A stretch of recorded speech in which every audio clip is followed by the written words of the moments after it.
And then our last ones are all the ones that have tested positive for panleukopenia. And so this is our third isolation at this point. These kittens are actually looking really good.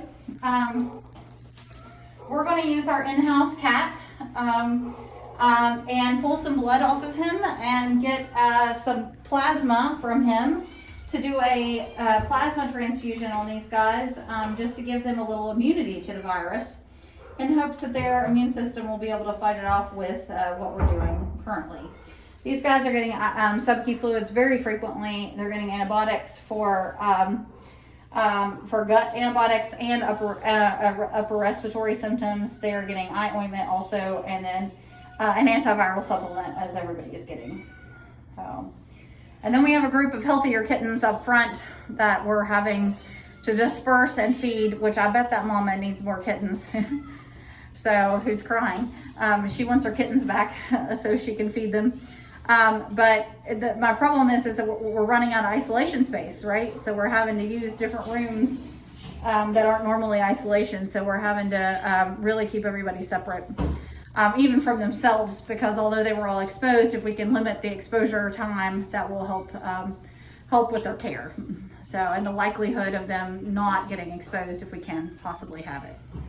So, so we will continue testing and treating the sick ones and continue doing what we're doing. And I really appreciate everybody's care and shout outs and thanks. And we're trying to do the best we can with what we have to deal with. So we really appreciate it. You all have just, I mean, the workload is definitely tremendous.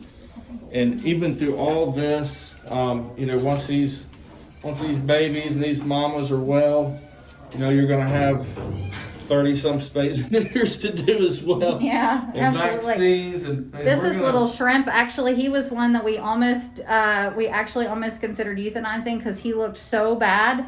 But after some sub-Q fluids, and he was actually, his veins were so bad we couldn't even hit a vein on him.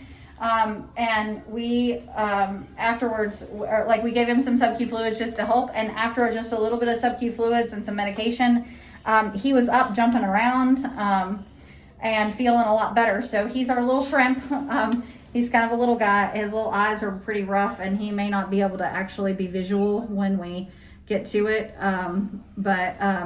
But we'll see what happens when we get all this, you know, all this clears up, if he survives. Him, and there's two others that we were really concerned with that were really in rough shape. Krill, I think, is that little guy.